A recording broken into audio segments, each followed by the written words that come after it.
You can tell a lot about a person by what's in their glass. Sometimes it says, I appreciate true craftsmanship. And sometimes it says, I will definitely try to explain cryptocurrency to you at this party. I'm Tim Fulton, and this is Character Proof.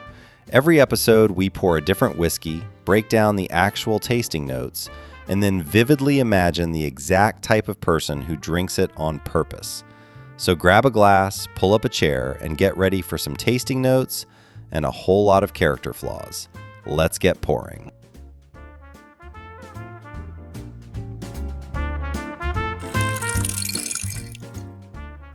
It announces itself before it ever touches your tongue. That hot, red, candied smell. The exact smell of a cinnamon heart left too long on a warm radiator. Then it lands. Syrupy, sweet, unrepentant, a wave of artificial cinnamon that coats everything it meets, chased by a burn that isn't really fire so much as the fond memory of fire. Hunt around underneath it, and there's a faint suggestion of an actual whiskey down there, waving at you from very far away, like a relative you forgot you had. Let's be honest about what this is, because honesty is the whole job here. This is a cinnamon whiskey, a liqueur, 66 proof, and somewhere in its bloodline there's a Canadian whiskey that has clearly stopped returning its calls. It tastes like big red gum in the inside of an atomic fireball and a seasonal candle named something like Autumn Hearth. And it was engineered in an actual laboratory by people who understood a deep truth about the human animal. That at a certain hour, on a certain kind of night, nobody on earth wants nuance. They want a liquid that tastes like candy and gently removes the part of the brain that says, maybe don't. On that brief, it is flawless. I will not roast this bottle. The bottle knows precisely what it is. It's the rest of us who get confused. Because here's the woman who orders it on purpose, by the round, with her entire chest. Her name is Madison, she is 24, and she is wearing a sash. The sash says Bride Tribe in gold cursive, and she has had it on since 11 that morning. Through brunch, through the winery bus, through a mechanical bull she was explicitly told not to ride and rode anyway, twice. And she will keep it on until it is removed from her body by paramedics or by Tuesday. Madison is a bridesmaid. Madison is, in fact, the bridesmaid, the load-bearing one, the one who built the spreadsheet, the one who assigned the hotel rooms, the one currently holding everyone's phones in a tiny sequined clutch like a hostage negotiator. It is now 11:40 at night, and we are downtown. A Luke Combs song is playing somewhere, and Madison does not know all the words.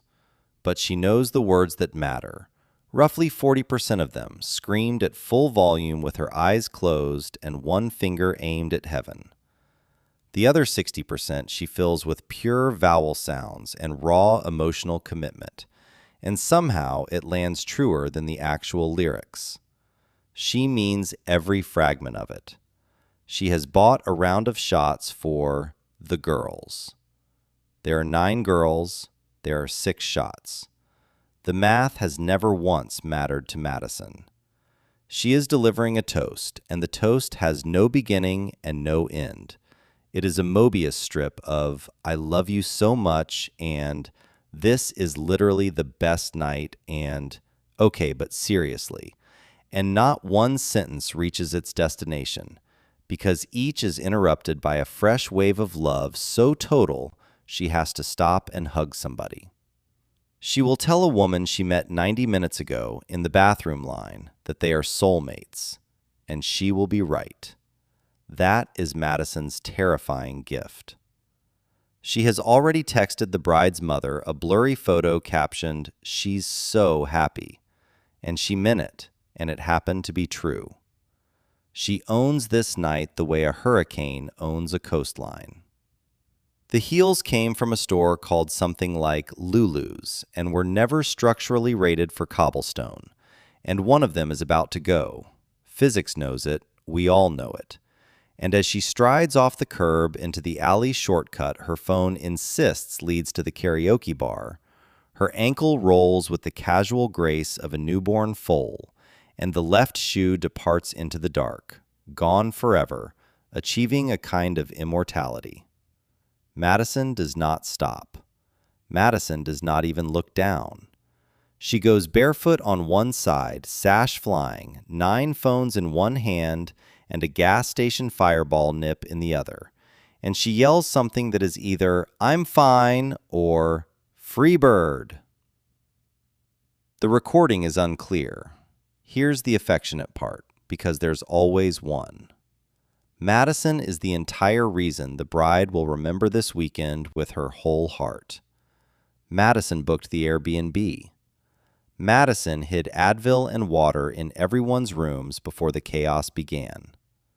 She has been quietly tracking everyone's tab and everyone's ex all night. And Madison will be the first one up tomorrow, fully dressed, scrambling eggs, acting like she didn't lose a shoe and adopt a stranger and cry twice.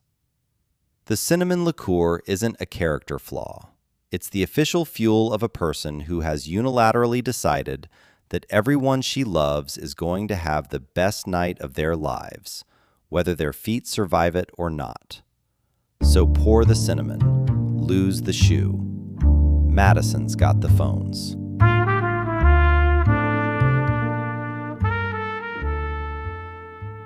Well, the glass is empty, and the verdict is officially in. That's going to do it for this episode of Character Proof. If you enjoyed the show, please hit subscribe, leave us a 5-star review, and share it with that one friend whose whiskey shelf costs more than their car. You know exactly who I'm talking about. Want us to put your go-to bottle to the test? Drop your favorite pour in the reviews or hit us up on socials, and we might just profile you next. Until next time, drink responsibly, pour generously, and always check your character flaws. Cheers.